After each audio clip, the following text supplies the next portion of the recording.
Semua bahan penceritaan ini tidak bermaksud untuk menimbulkan sebarang sensitiviti yang melibatkan mana-mana negara, agama, kepercayaan dan individu sama ada yang hidup atau yang mati.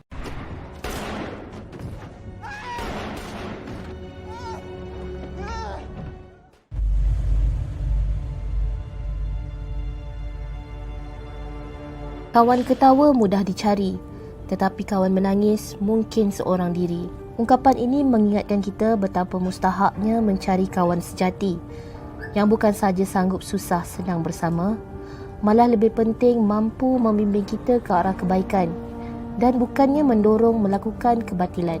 Bersama saya menyingkap kisah banduan muda ini yang hampir ke tali gantung gara-gara tersalah memilih kawan. Tidak pasti bila bermulanya, mungkin terpengaruh dengan cerita-cerita gangster yang ditontonnya di televisyen. Alvin tidak pernah minat untuk belajar. Sebaliknya, dia lebih gemar melayan nafsu muda, melepak dan berpeleseran.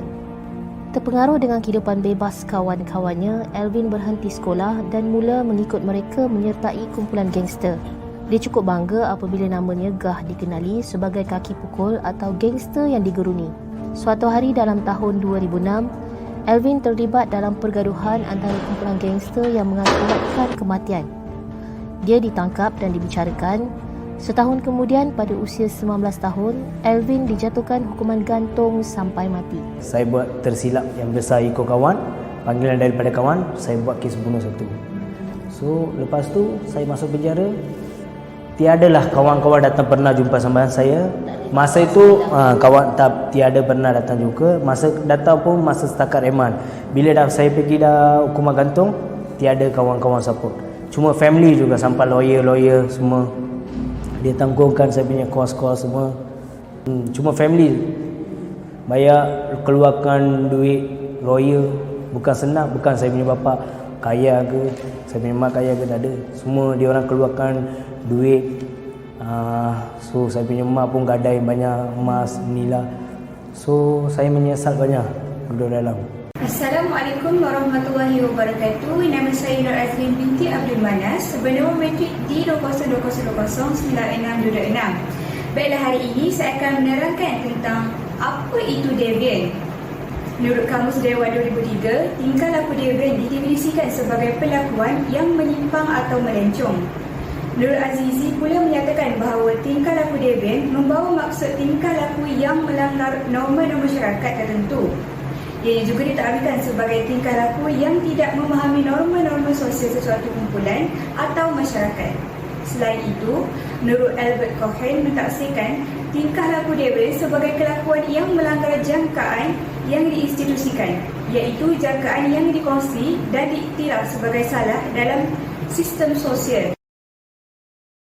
Seterusnya, tingkah laku deviant melibatkan dua bentuk utama, iaitu fizikal dan verbal. Tingkah laku deviant fizikal termasuklah ubutan secara fizikal atau kekerasan, menendang, memukul, menolak, mencederakan, membunuh, merobot serta mengambil atau memusnahkan barang orang lain. Dan tingkah laku deviant bentuk verbal pula meliputi panggilan nama yang tidak disukai, mengejek serta menyebarkan fitnah. Seterusnya, saya akan menerangkan tentang teori-teori deviant. Yang pertama sekali adalah teori fungsionalisme. Teori ini menerangkan deviant sebagai tidak mempunyai peranan kepada struktur sosial. Oleh itu, individu yang melakukan deviant akan mengalami masalah-masalah fungsi dari segi sosial. Seterusnya adalah teori anomi.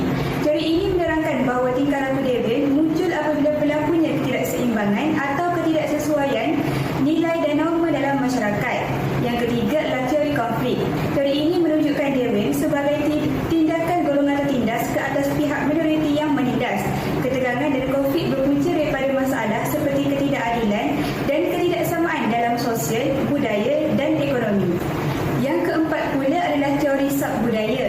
Ia berpunca daripada budaya kumpulan yang berbeza daripada budaya masyarakat.